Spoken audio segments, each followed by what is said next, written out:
Nós estamos pregando uma nova série de mensagens chamada Por que Viver o Cristianismo? E nós falamos na semana passada sobre a questão da escolha e tratamos um pouquinho sobre essa questão, se nós escolhemos ou somos chamados. Se você não teve a oportunidade de ouvir a mensagem no site da nossa igreja, você pode acessar e ouvir a mensagem lá que foi disponibilizada. Hoje nós vamos então para a segunda mensagem da série, e a temática de hoje é uma necessidade. Uma necessidade. Falamos na semana passada sobre uma escolha, e agora nós vamos falar sobre uma necessidade. Afinal de contas, o que é necessidade, né? O que é necessidade? Necessidade é tudo aquilo que estritamente é indispensável. Necessidade é tudo aquilo que é útil. Necessidade é tudo aquilo que não se pode, que a gente não pode deixar de ter, ou que a gente não pode deixar de ser. Quando a gente sente necessidade é porque a gente sente necessidade de algo. Necessidade é carecer de. É você sentir falta de alguma coisa que é tão necessária, porque sem ela torna-se praticamente impossível a manutenção da vida. E para você ter uma ideia de como a humanidade ela é tão frágil, nós podemos aqui listar uma variedade de situações ou de necessidades que nós temos na nossa vida. Comer, beber, vestir, nós precisamos crescer, a necessidade da saúde e tantas outras.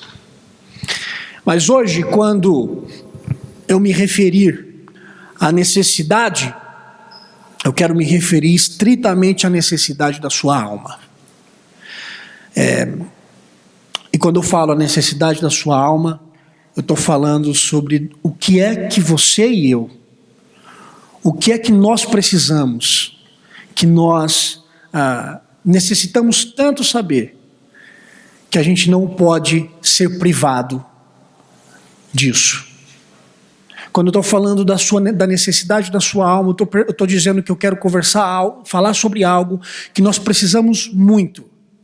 E de tanto que nós precisamos, de tanto que nós necessitamos, nós não podemos ser privados do suprimento dessa necessidade. Para isso eu quero convidar você a abrir a sua Bíblia em Romanos, capítulo 3.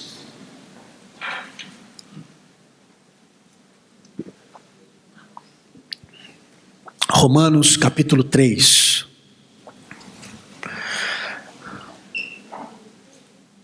Os versículos de 9 a 18.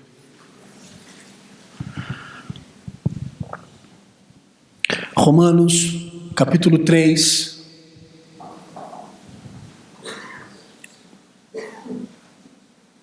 Os versículos 9 a 18.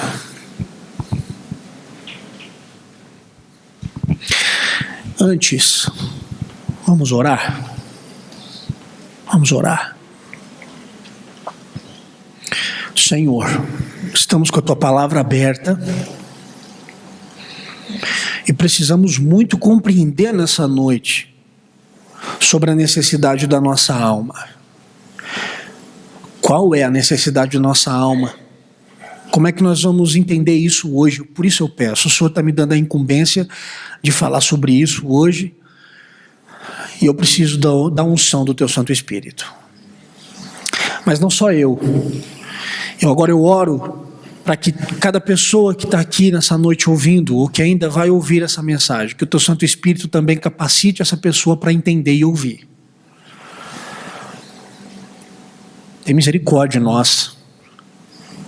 E que a Tua palavra fale de modo poderoso ao nosso coração nessa noite, como o Senhor sempre tem feito. Pela misericórdia e pela graça do Senhor. Em nome de Jesus eu oro. Amém. Romanos capítulo 3, versículos de 9 a 18, diz assim: Que se conclui? Que se conclui? Temos nós qualquer vantagem? Não, de forma alguma. Pois já temos demonstrado que todos, tanto judeus como gregos, estão debaixo do pecado.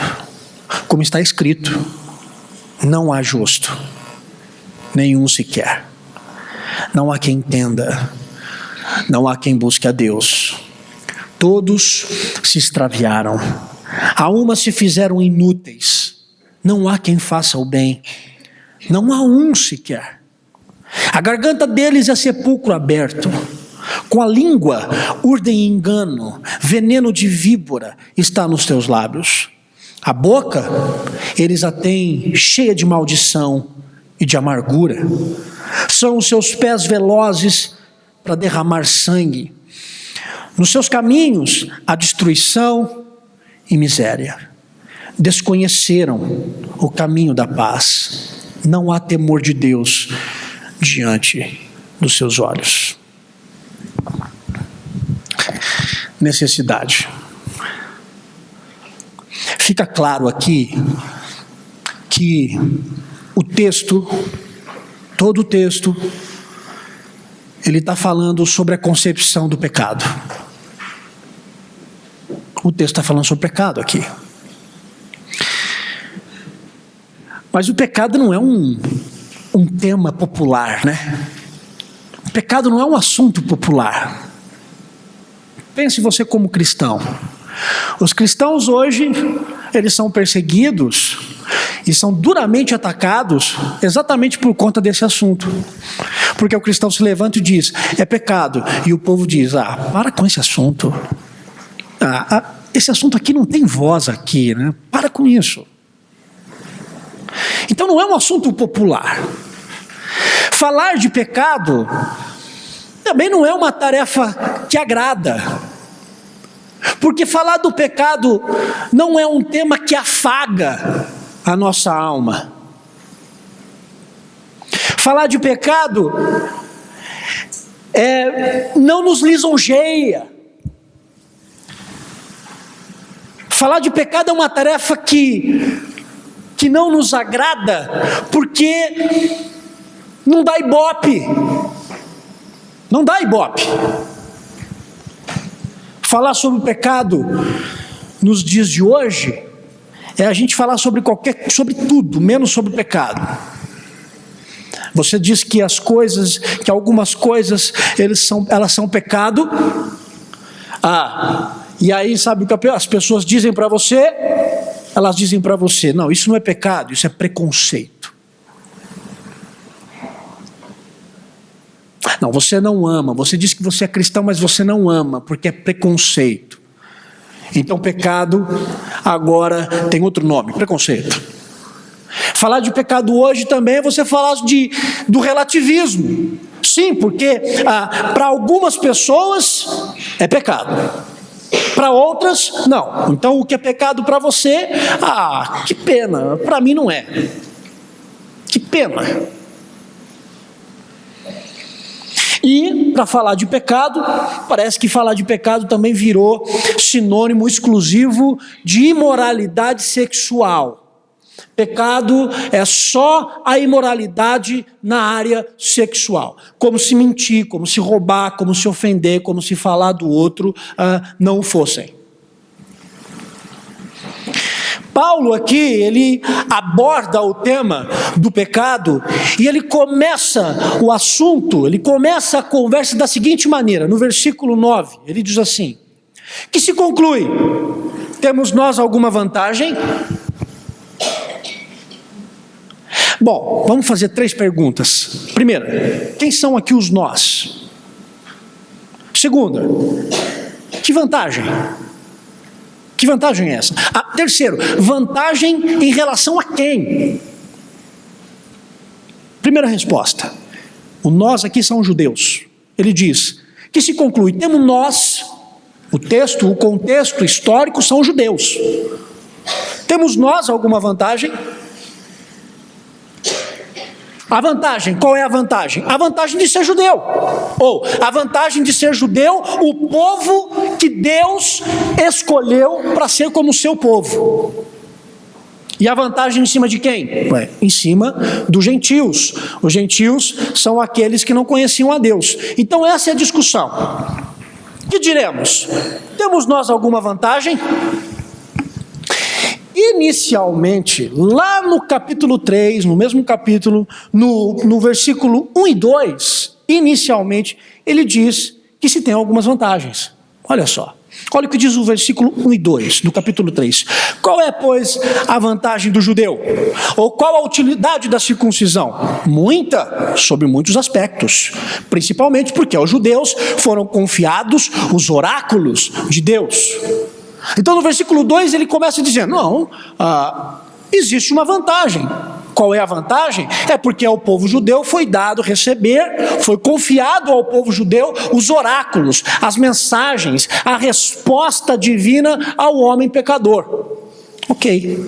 Então se a gente pode dar um nome a esse tipo de vantagem, é uma vantagem cognitiva. É uma mensagem que se conhece a respeito de Deus. Mas aí em seguida, no versículo 3, ele diz assim, ok, mas e daí? No versículo 3 ele diz, foram confiados aos judeus os oráculos de Deus, aos judeus os oráculos de Deus. Versículo 3, e daí? E aí ele continua, a incredulidade deles virá a desfazer a fidelidade de Deus de maneira nenhuma.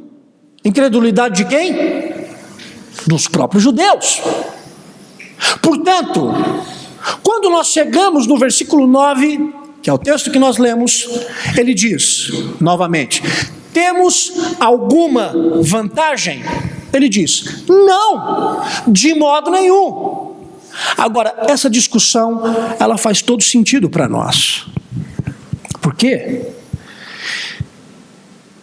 Temos nós aqui nessa noite alguma vantagem diante de Deus por estarmos na igreja hoje em relação àqueles que não querem saber de estar na igreja?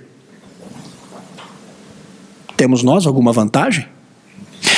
Temos nós alguma vantagem de termos nascido em berço evangélico e ter crescido desde a mais nova idade dentro da igreja conhecendo o evangelho? Tenho alguma vantagem em relação aos outros que não viveram isso? Tem. Qual? A vantagem cognitiva. Você conhece a história. Mas tem um porém. Se essa história não descer para o seu coração, de nada vale. Porque quantos e quantos cresceram em berço evangélico e hoje desfrutam de outros tipos de berços.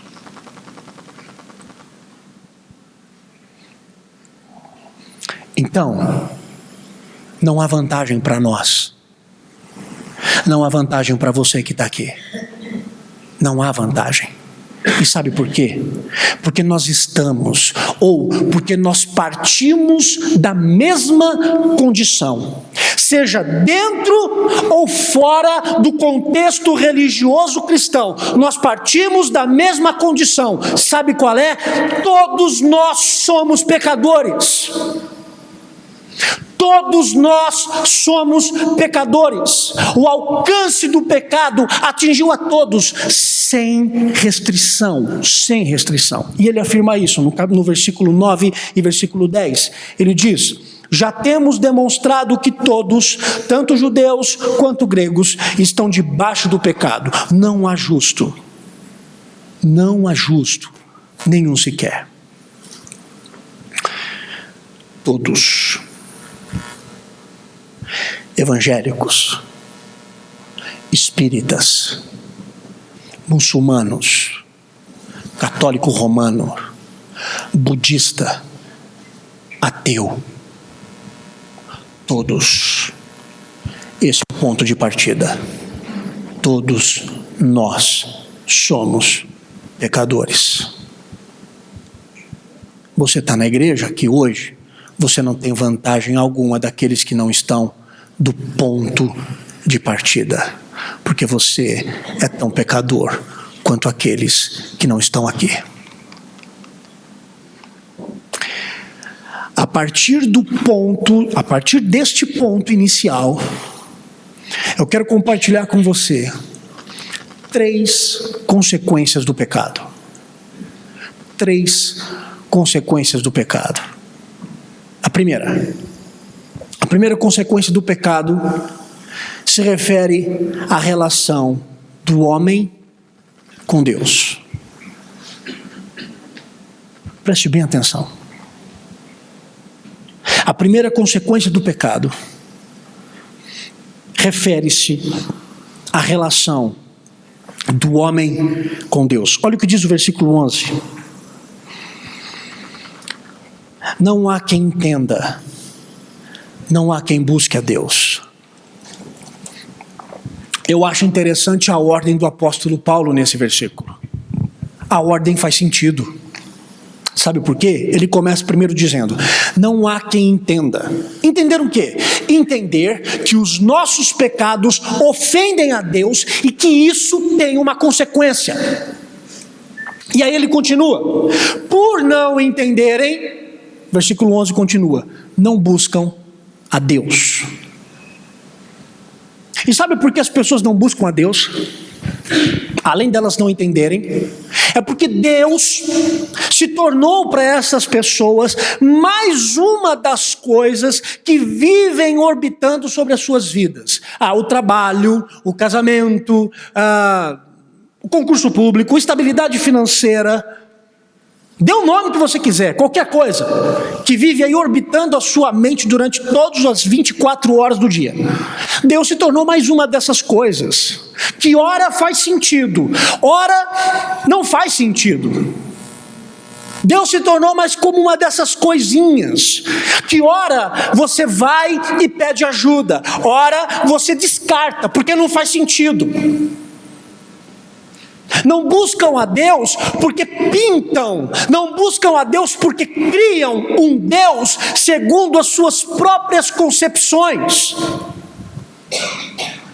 Não buscam a Deus porque criam um Deus para si mesmos, que na verdade o Deus dessas pessoas são elas mesmas. Não buscam a Deus porque ainda não entenderam o quanto ofendem a Deus.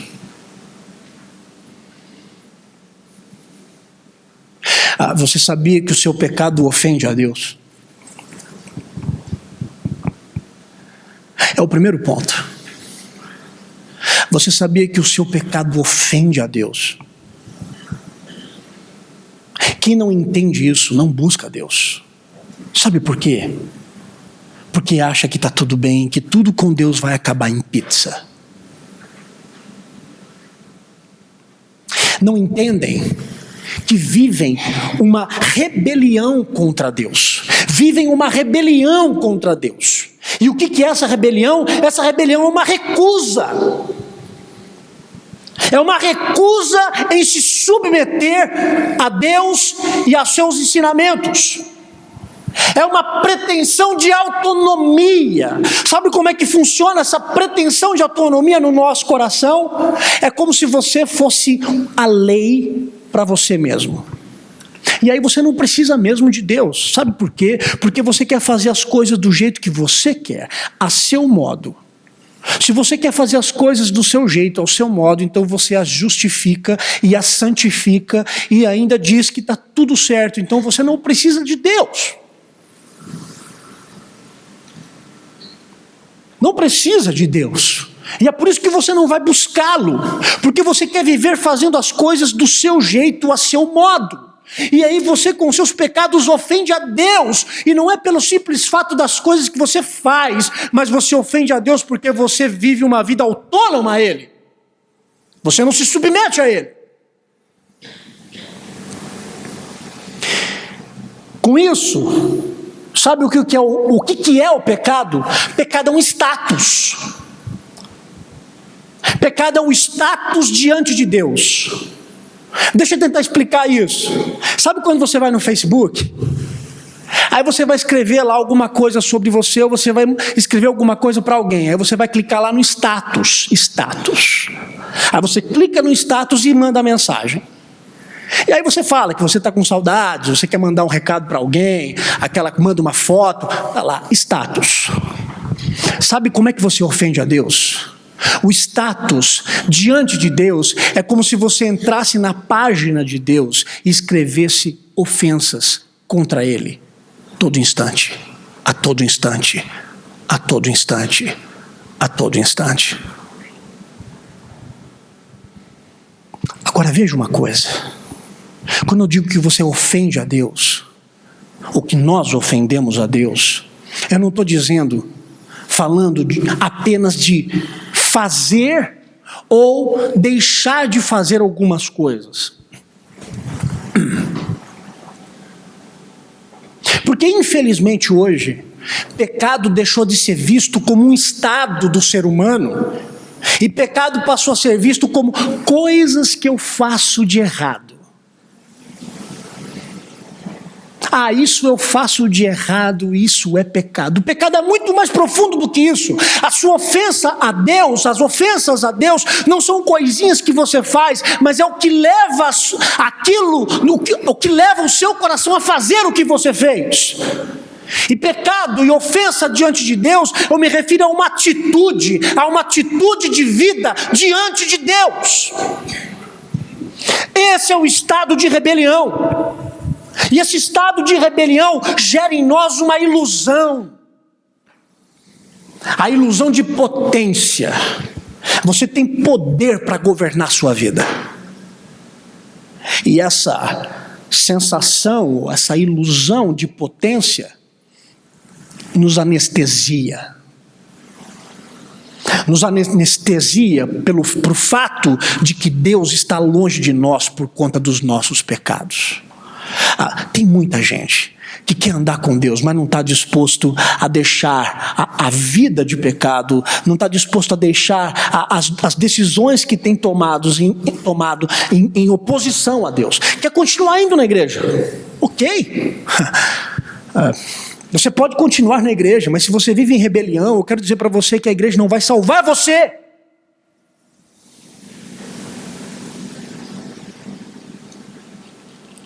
A igreja não vai resolver o problema da sua alma nesse sentido, não. Não mesmo.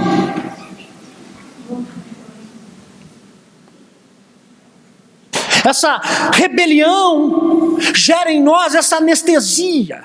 Eu continuo vivendo do jeito que eu quero, mas eu vou à igreja. Eu continuo vivendo do jeito que eu quero, mas eu estou na igreja. Esse estado de rebelião também nos ilude.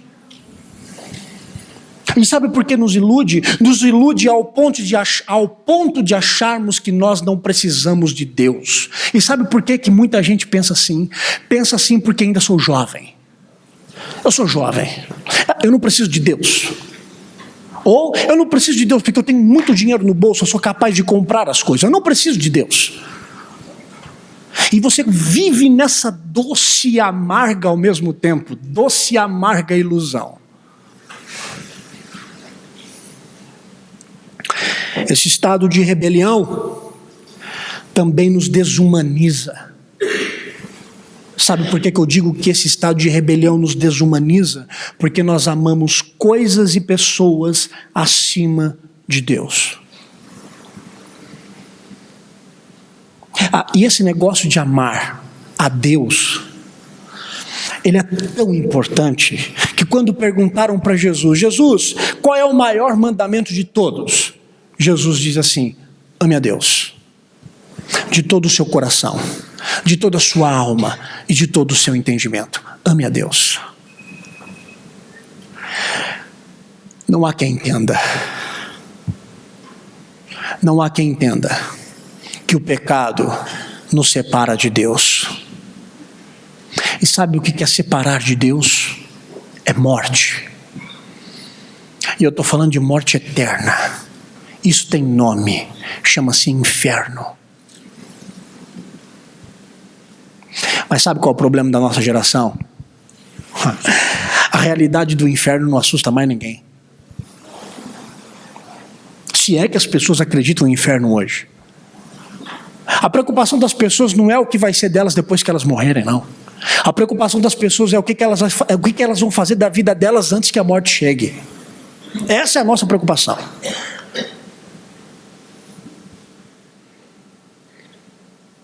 O que mostra a dureza do nosso coração e o quanto nós estamos arraigados no pecado. Eu te quero dar um conselho para você. Não deixe que as pessoas enganem você quanto à realidade do inferno. É real. É morte. E é eterno. Para os que vivem em rebelião, para aqueles que não querem se submeter ao Senhor, para aqueles que não o amam e vivem uma vida debaixo dos seus próprios conceitos e preceitos, a morte eterna é real e chama-se inferno.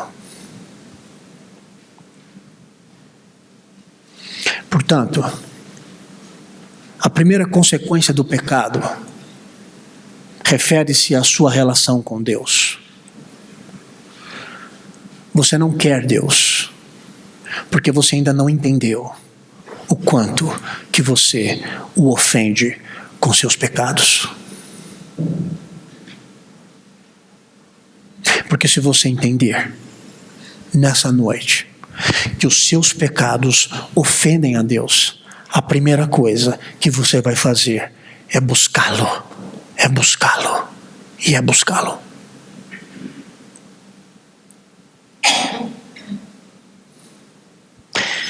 Mas há uma segunda consequência do pecado.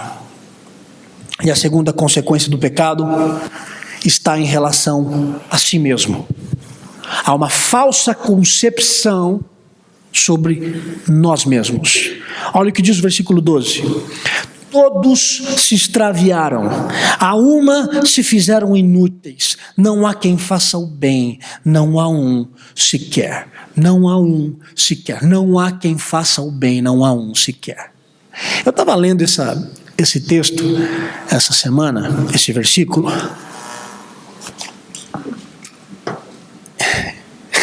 e essa afirmação de Paulo me fez pensar algumas coisas.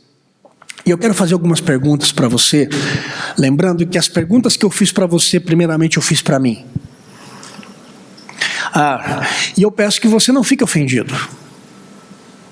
Não fique ofendido com as perguntas que eu vou fazer a você. As perguntas são as seguintes, quando eu leio, todos se extraviaram, a uma se fizeram inúteis, não há quem faça o bem, não há um sequer. Algumas perguntas vieram. A pergunta é a seguinte, que tipo de gente você pensa que é?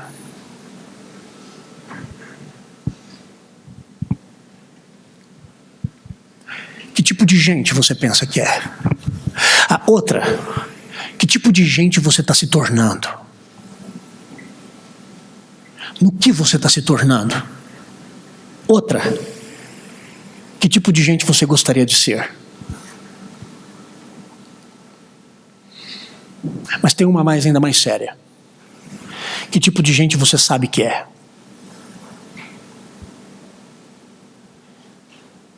E aí a gente tem dois caminhos para responder essas perguntas. O primeiro caminho é o caminho do auto-engano. E como é difícil conversar com pessoas que vivem nesse estado de auto-engano. Como é difícil. Sabe por quê? Porque elas estão fechadas para assumir a própria condição de pecado. E sabe o que elas fazem na vida? Elas não assumem o seu pecado, elas não assumem que ofendem a Deus com seus pecados, e elas vivem se justificando. Por exemplo, pastor, eu vivo assim porque a minha mãe faltou comigo na minha adolescência, se tornou uma mãe ausente. Eu sou assim por conta da minha mãe. Ou, pastor, eu cresci assim, eu sou assim porque eu não tive pai. Tadinho de mim, pastor, todo dia dos pais na igreja era uma coisa horrível, porque eu não tinha para quem comemorar. Então hoje eu sou assim porque o meu pai me abandonou. Pastor, não, eu sou assim, sabe por quê? Pastor, preciso te contar a minha história. Lá na escola eu sofria bullying demais, entendeu? O pessoal me chamava de cotonete, de topodídio, Olívia Palito, sei lá. Mas eu sou assim hoje porque eu tenho um trauma, eu sofri um bullying muito sério, fui muito humilhado na escola. É por isso que eu sou assim hoje. Pastor, eu sou assim porque o meu papagaio de infância não repetiu o que eu falava e eu peguei trauma, sei lá. Pessoas assim, elas não assumem que elas se encaixam nessa frase bíblica: não há quem faça o bem. Eles dizem que eles não fazem o bem por conta do mundo, porque o mundo oprimiu eles, porque as pessoas falharam com eles, e não por conta dos seus próprios pecados que ofendem a Deus. Esse é um auto-engano, e você pode estar aqui nessa noite vivendo esse auto-engano há muitos anos na sua vida, com medo de olhar no espelho e assumir quem de fato você é. E se você viver no auto-engano, você nunca vai descobrir a necessidade da sua alma. E o pior, você vai buscar sempre ser amado e a razão da sua vida nas pessoas. E sabe de uma coisa? As pessoas são bacanas às vezes para nos amar, mas elas também são bacanas também para nos deixar de amar.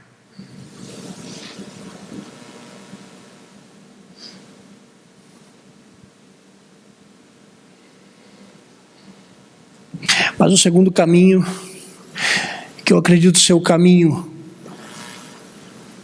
do processo de reconhecimento, é o da autoconsciência. É você assumir com honestidade quem de fato você é. E quando eu pergunto assim, quem é você? Quem é você? Eu não estou perguntando o nome da sua família, onde você mora, a sua profissão, com quem você é casado e o nome dos seus filhos. Eu estou perguntando quem é você aí na sua alma, na escuridão da sua vida. Quem é você? E sabe de uma coisa? Só você é capaz de dar essa resposta.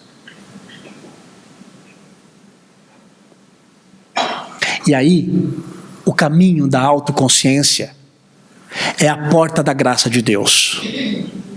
Porque é quando você começa a dizer mais ou menos assim: eu sei o que eu devo ser, mas eu odeio o que eu sou. Eu sei o que eu devo ser, mas eu odeio, eu não suporto ser o que eu sou hoje. E se você foge dessa postura, o pecado escraviza você. Bom, mas a figura do escravo para a gente hoje não faz tanto sentido. A figura do escravo perdeu para nós o sentido. Então deixa eu tentar usar uma outra palavra para dizer para você. Se você foge desse exame de autoconsciência diante de Deus por conta dos seus pecados, você vai se tornar um dependente do seu pecado. Dependente. Que dá essa falsa sensação de poder. Que te dá essa falsa sensação de liberdade. E que vai fazer com que você não assuma a sua própria culpa diante de Deus. E você vai jogar a culpa em cima do mundo, em cima do pastor, em cima da igreja, em cima do seu pai, em cima da sua mãe, em cima do seu namorado, em cima de quem você quiser. Mas a culpa nunca será sua.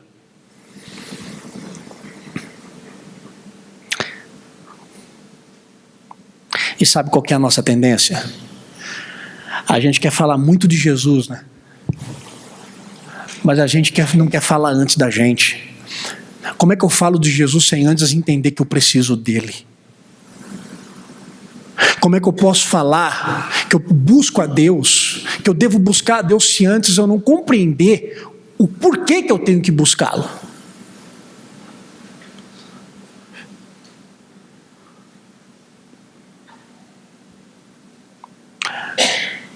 Não há quem faça o bem. Não há quem faça o bem. Não há um sequer. Porque todos nós nos extraviamos diante de Deus e estamos longe dele e o ofendemos com os nossos pecados.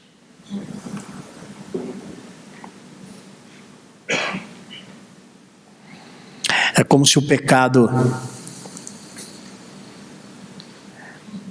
nos dá aquela imagem.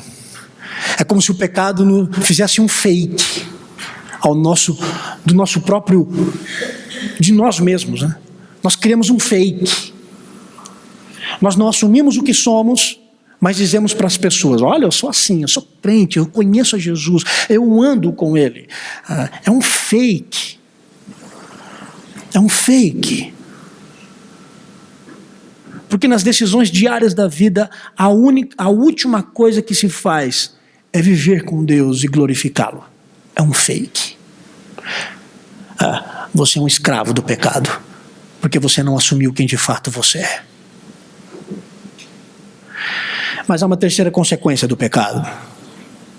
E essa terceira consequência está em relação a nós diante do nosso próximo. Olha o que diz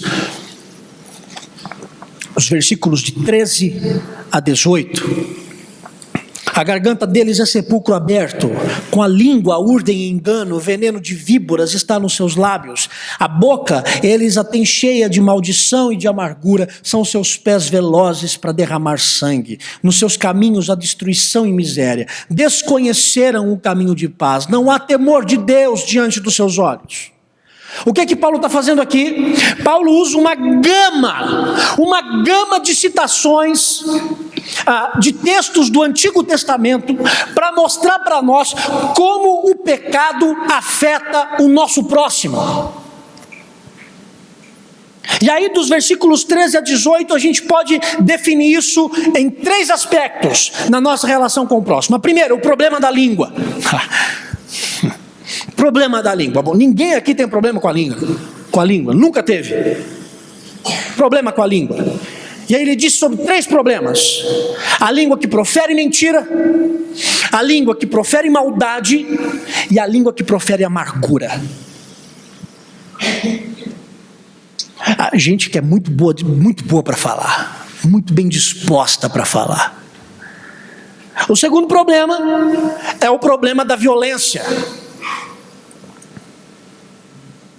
A nossa ira, o descontrole, o senso de justiça que nos afronta. Então nós nos levantamos como juízes e corremos para promulgar a nossa própria justiça diante do outro. E se for preciso levantar a mão, nós levantamos, porque nós temos direito.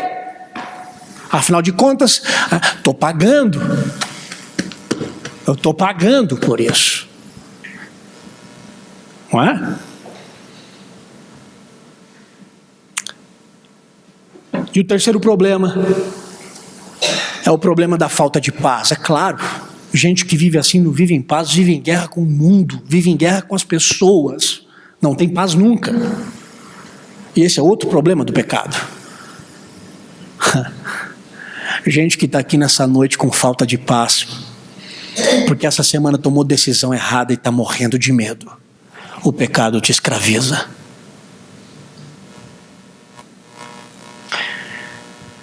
Portanto, o texto está falando de uma reação que nós temos diante dos outros. O texto aqui está falando de uma reação que nós temos diante do nosso próximo. E aí eu preciso dizer algo para você. Primeiro, o seu pecado afeta a sua relação com Deus. Segundo, o seu pecado encobre uma percepção correta a respeito de quem você é. E por fim, o pecado sempre afeta alguém. O seu pecado sempre afeta alguém. É por isso que o pecado tem esse caráter social, porque não adianta você dizer assim para mim: pastor, eu pequei só para mim. Você não peca só para você, ainda que você tenha cometido algo só contra você, você vai mudar com alguém, ou vai reagir de modo estranho com alguém. Portanto, o pecado que você cometeu atinge sempre alguém. Vou dar um exemplo. As nossas leis. Por que servem as nossas leis? Sabe por que servem as nossas leis? Elas existem porque nós somos incapazes de resolver de resolvermos as nossas disputas de forma justa e de forma desinteressada. Nós somos injustos. Nós somos interesseiros. É por isso que a lei está aí.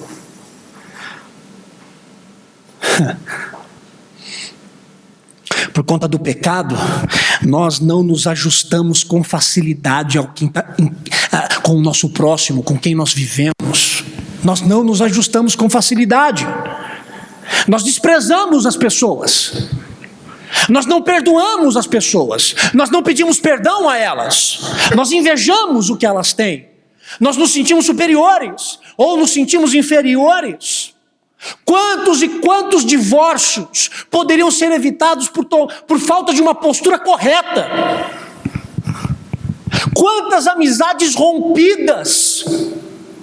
Quantas histórias lindas de amizade que se perderam por conta do egoísmo e por conta da justiça própria, porque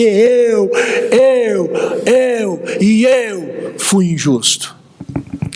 Fui injustiçado, melhor dizendo.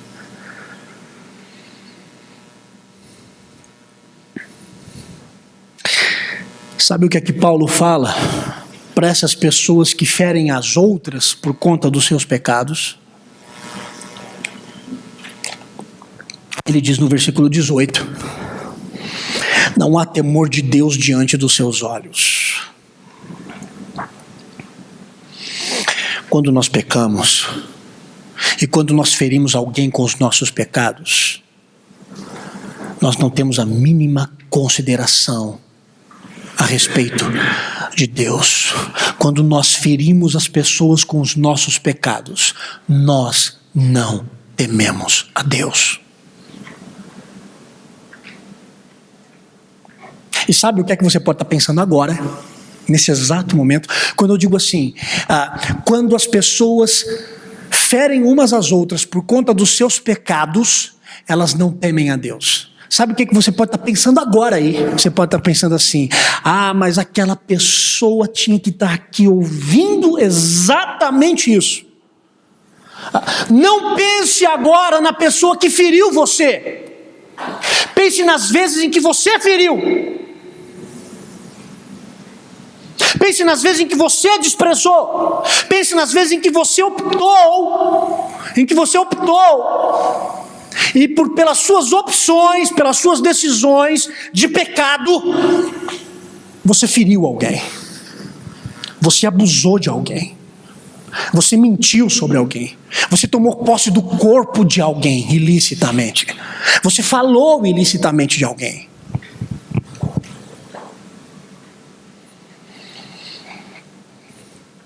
Porque a primeira coisa que a gente faz aqui é não assumir quem de fato nós somos, como eu disse anteriormente. E aí, nós damos N e N desculpas.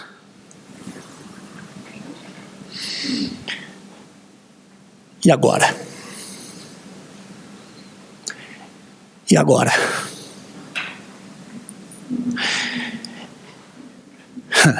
Eu ofendo a Deus com os meus pecados. Eu sou um dependente dos meus pecados, que me torna um escravo, do qual eu sou um viciado. E terceiro, eu firo as pessoas com os meus pecados. Qual é a minha necessidade? Qual é a sua necessidade? Bem, eu preciso dizer duas coisas de início. Primeiro, regras de conduta não vão resolver o nosso problema. Sabe esse negócio? Bom, sai daqui e faz isso. Regras de conduta não vai resolver o seu problema. Segunda coisa, um bom sermão também não vai resolver o seu problema.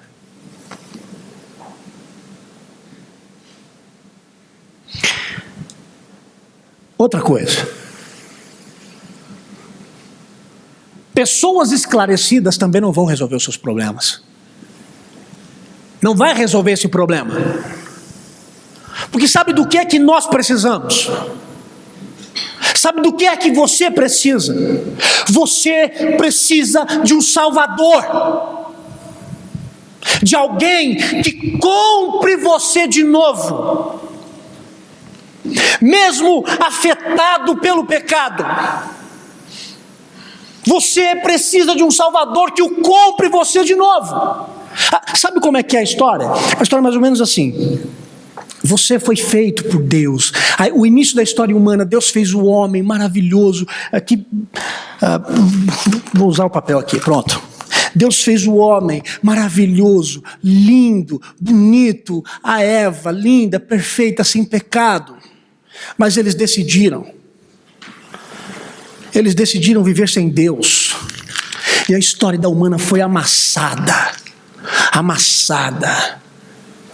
E por conta do pecado, pessoas feriram você. E por conta do pecado, pessoas pisaram em você. E por conta do pecado, pessoas machucaram você. E aí jogaram você no lixo. Jogaram você no lixo.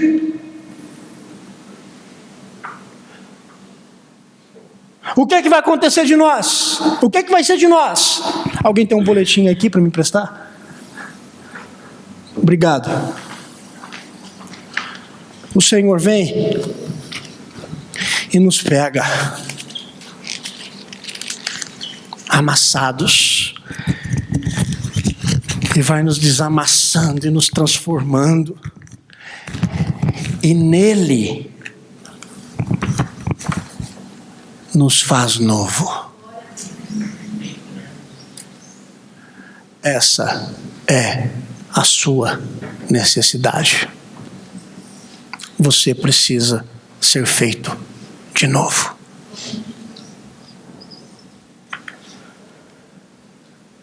Por que viver o cristianismo? A minha segunda resposta. Porque eu aprendo que o maior problema da minha vida é o pecado.